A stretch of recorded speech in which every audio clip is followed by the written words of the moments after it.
Welcome to the Shema Podcast, the podcast for the perplexed, where Torah insights intertwined through personal stories as well as interviews with leading Torah scholars demonstrate the empowering qualities of Torah and mitzvot.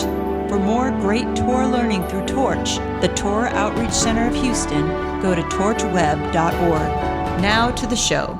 Welcome back, my friends, to another episode of the Shema Podcast. My friends, I want to share with you some ideas that I am bringing to this podcast for one selfish reason, is I want to keep these ideas with me at all time, going into the new year and every year. They're so powerful.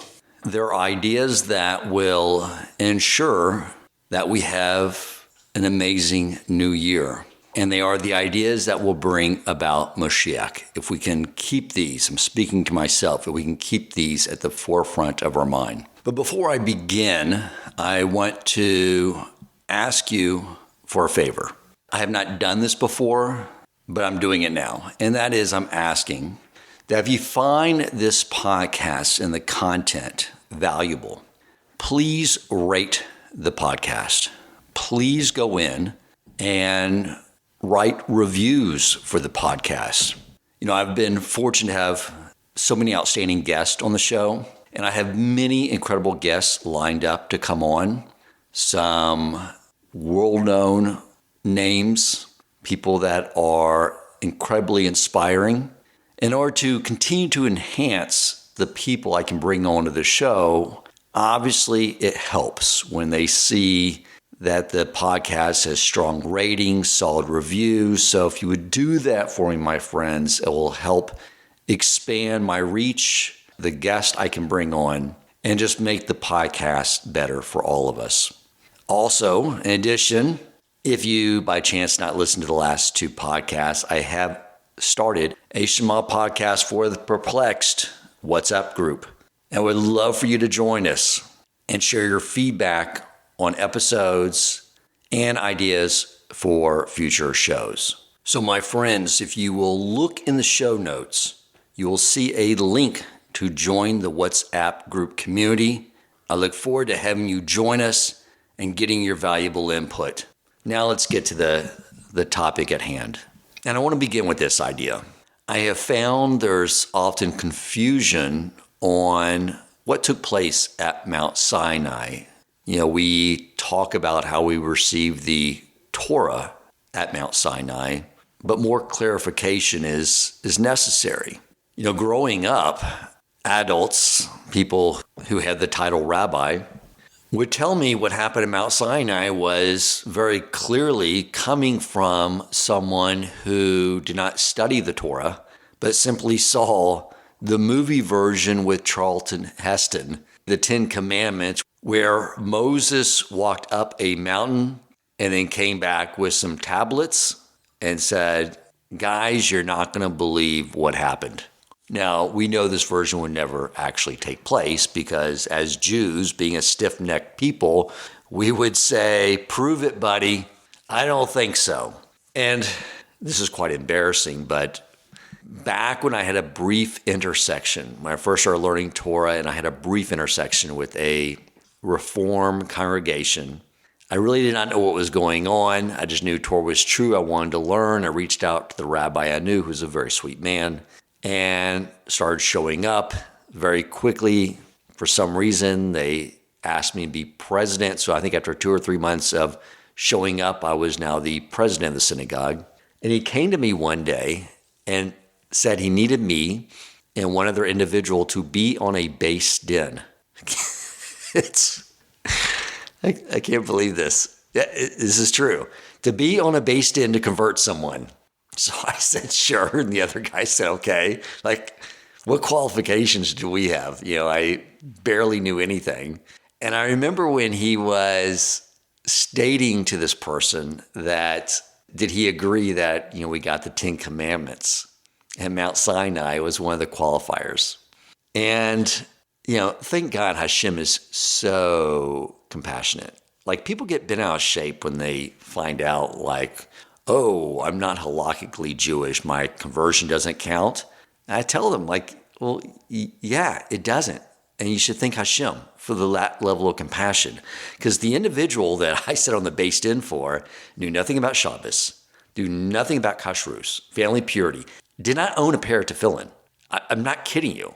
He knew nothing how to live as a Jew. So, of course, the Almighty is not going to take me and the other gentleman and this rabbi who didn't know anything either and convert his soul to a Jewish neshama and make him responsible for all these mitzvos that he had no idea how to fulfill. So when people get bent out of shape on this, I'm just like, Hashem is being compassionate. He's not going to take the directive of Dan Coleman 10 years ago to say someone should be a Jew when they knew absolutely nothing. But the idea here is that a lot of people believe we just got the 10 Commandments. And, to give a good analogy of what the 10 Commandments represent, I used to fly around the country and do 3-hour-long workshops for investment professionals on behavioral finance. 3 hours long of listening to me, which is insane. I can't listen to me that long.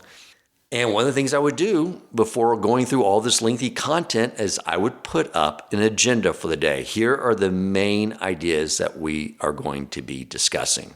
And that is basically the 10 Commandments. They are the general categories that the remaining 603 mitzvos fall under.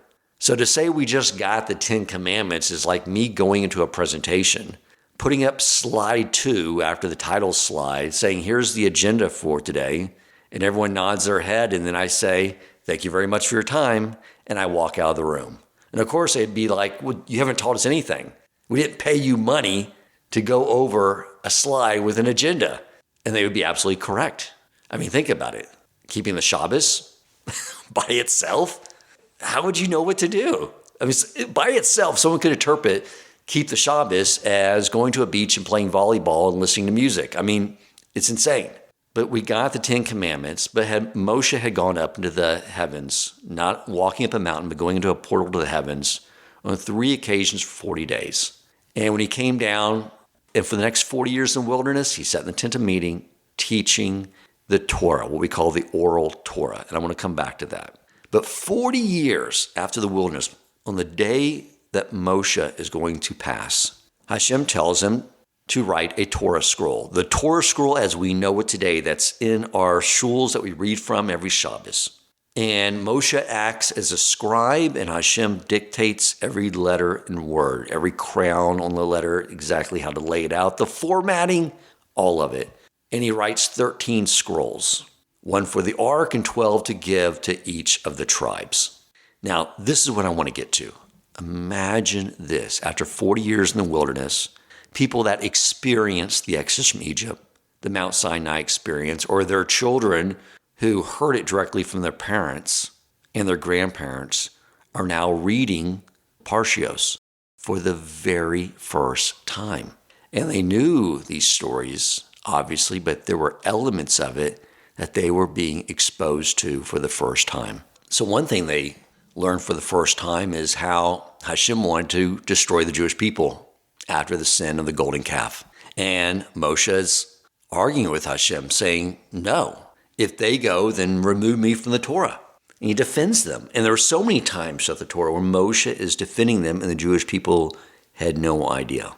But then think about what happens. Just imagine this. They're reading the Parsha Balak, and they're hearing the story for the very first time about how Balak hired Bilam to curse the Jewish people, and how they were standing on a mountain looking down into the valley at the encampment of the Jewish people. And every time Bilam tried to curse the Jewish people, Hashem changed his curses into blessings. They're reading this for the very first time. They had no idea Hashem had done this for them. And then they go on to read the part of the story they sadly knew, that Bilam brought in the Midianite and Moabite women, and they sinned with them. And after all that, Hashem still forgave them and took them back. Now contemplate this formula once again, so it can be applied to each of our lives. Hashem saved them, and they had no idea. They sinned, and then Hashem forgave them anyways. The reason this is such a powerful idea, my friends, and the reason it's in our Torah is because this is what is happening in all our lives now. We have no idea the number of times Hashem has saved us from a situation. I mean, I can't tell you how many times I got in my car in Houston and took the 5-hour drive to Dallas for one of those workshops I mentioned to you. And because I put off preparing for the presentation to the last minute, I decided, well, I'll just write the presentation in my head while I have 5 hours of windshield time, which is a good use of 5 hours of windshield time. And I'd write the whole presentation in my head and everything I was going to say and the jokes that in my mind they laughed at but did not in real person. And the next thing I know, I'm in Dallas. And I'm like, I don't remember this drive at all. Like, where was I? Like, who was driving the car this whole time? And we know who was driving it. It was Hashem protecting me. This happens. We don't even know. And then I know I'm not speaking for you. I know I have moments where I've complained about things, not happy with the way this is going or how this situation is occurring. Can you imagine? Like, how many times he has saved me, just like he did the Jewish people back in the Parsha Balak. And then I'm complaining about stuff and sinning or being lazy and not fulfilling my responsibilities with joy and passion. I mean, it's scary to think about that will one day be exposed to me. You know, we are told that by our sages that we review everything that happened in our life. And outside of the same space and time in the heavenly realm, we sort of see it instantaneously every single moment. I can tell you there's going to be many moments of watching my life script and how Hashem did these things for me and I acted so rebelliously. I will be cringing watching many of these scenes. And I'm saying all this as a precursor to the topic I really want to get to. And I'll begin with a story I just recently heard from my dear friend. He told me that there was this man who davens at his shul. It's a shul not part of my Aruv. It's in Houston area, but adjacent to ours. And it's a shul that my friend during the weekdays will drive to for Shakris and Mincha Marav. And he told me there was a man there that was very humble in appearance. He seemed like a man without any type of financial means. He drove a very much older, dated automobile. The whole time he was there, they don't think for decades the man ever bought himself a new suit. Very quiet person. Wasn't sure how learned he was. And he told me, he said, I would get so annoyed with this gentleman because he would leave his phone on during davening and you'd hear the ringer going off. And he said, I was thinking to myself, like, what is this guy's problem? Turn your phone off. And while he didn't verbalize anything out loud, he said in his mind, he was like judging, like, what's wrong with this guy? Like, get a clue, man. This man passed away a few weeks ago. And my friend told me what he learned about this man at his funeral. He told me that the rabbis, who are the various community leaders, were all there to speak. And what they revealed was not what anyone really saw or knew. This man was incredibly wealthy. You wouldn't know it by looking at his older automobile or the fact that he hadn't bought himself a new suit in a couple of decades. And not by the way he conducted himself, but was extremely wealthy. And the reason he left his phone on was because he wanted to be readily available to a few rabbis around the community, the leaders, who knew the truth, who he wanted to impress upon them that when anyone was in financial need, to call him so he could get the money right away. He would distribute the money to the rabbis, who would in turn distribute it to the party in need. The person receiving the money had no idea it was coming from this man. No one did. He quietly did the work of Hashem, not seeking any honor for himself in any way. Quiet, humble servant. This is what it means to forge ourselves in the image of Hashem.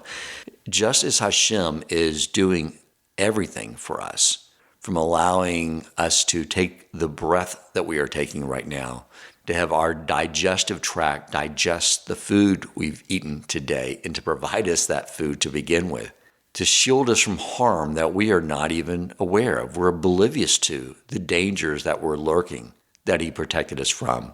Hashem is just quietly there, giving and providing, not asking for anything in return, just like this gentleman, a fellow Jew. Now, he's being honored right now in the heavens. I'm absolutely certain of that, and the fact that his story, even though I don't know his name, Hashem knows who I'm talking about. Even though I don't know his name, he is inspiring me, and I know this story is inspiring you. And that brings him much merit, well-earned merit in the heavens. So now let's go back to that time in the wilderness. Moshe and the leaders would go to the tent of meeting. This cloud would rest upon it, clearly demonstrating that Hashem is there, and Moshe is getting this prophecy. And he would teach Torah. And what was the Torah again? It was the oral law. It was laws. It was how to conduct a civilization that mirrored the way Hashem rules the heavens. With the idea being is that if we can run our world the exact same way he runs the heavens, then that alignment will remove the veil that separates them. So I'm going to discuss some ideas from the Masechta on Sanhedrin. And it's what happens when someone brings a case against another Jew. For one, 2 witnesses are required, and their testimonies have to be validated. But first thing that happens before they would try anyone is they would examine the witness themselves and make sure that this witness is kosher, meaning that they must be honest, upstanding individuals, that they're not committing sins themselves before their testimony will be heard. Now, what happens if one of these witnesses is deemed to be not kosher? If they deem that this witness is not shomer mitzvos, observant of the mitzvos, well, then a case would be brought against the witness. The person that witness brought a claim to, there's no case against them. The case is now on the witness, and their life is now examined. And likewise, my friends, this is exactly what happens in the heavens. I've read from our sages that just like Hashem delegates decision-making to an earthly based in, he also does so in the heavens. That's why you'll hear someone say the heavens, because Hashem is delegating a lot of the matters to the top sages of ours who have passed. And so what happens when one Jew tells another Jew that a third party did something wrong? They sinned. Well, there's one party that is always standing before the heavenly based in front of Hashem, and always bringing cases against every single one of us. And that is the Satan. Our Yetzer Hara plays one role with us on an individual level and collectively as the Satan.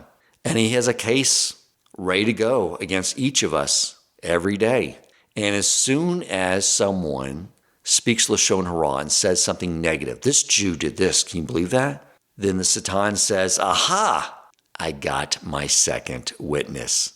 Hear his testimony. I recorded it for you. But here's the problem, my friends.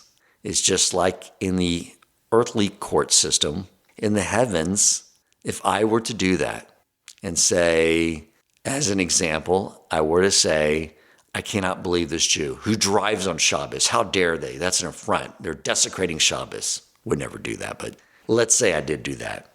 And I'll tell you what will happen. This Tom will say, great, I got a case against this Jew that drove on Shabbos. He lit so many fires on Shabbos. And then Hashem, following the court system, the process he set up for justice, would say, well, I guess we got to examine Dan and see how kosher he is in these areas.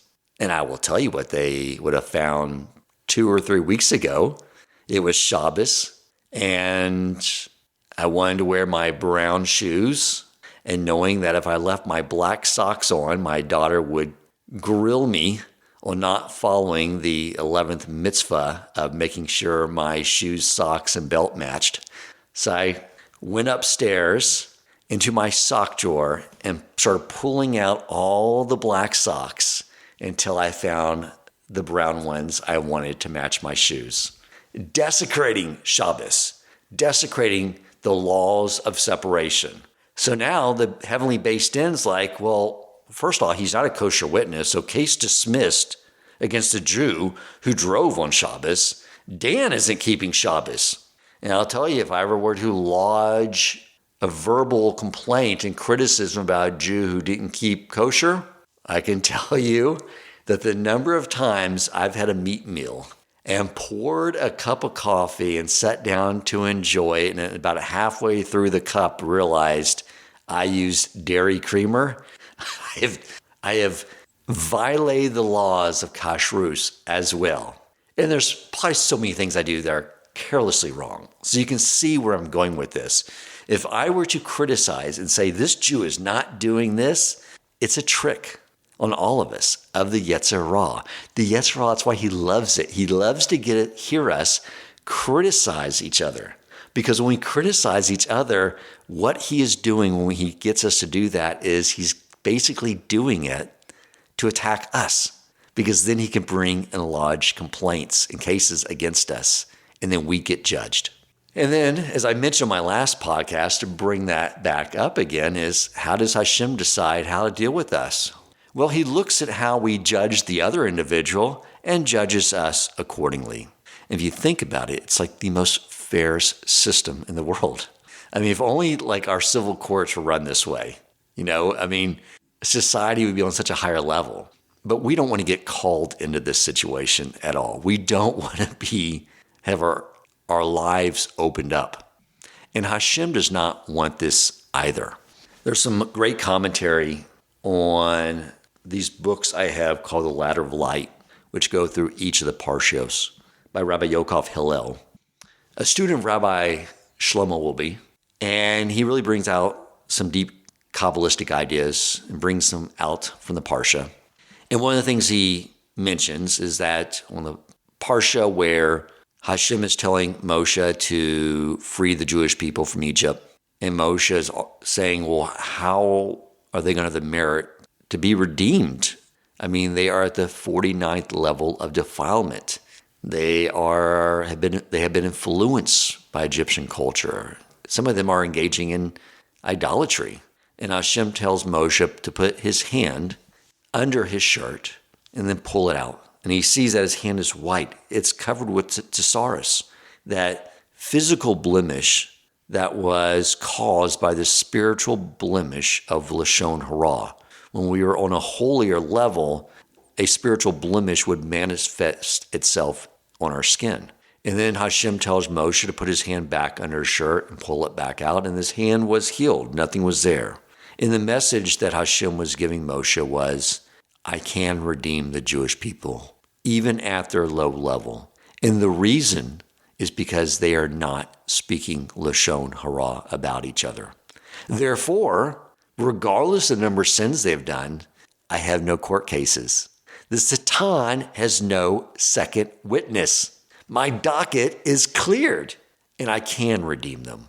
This is what Hashem wants. He wants a clear docket. He doesn't want Satan to have second witnesses.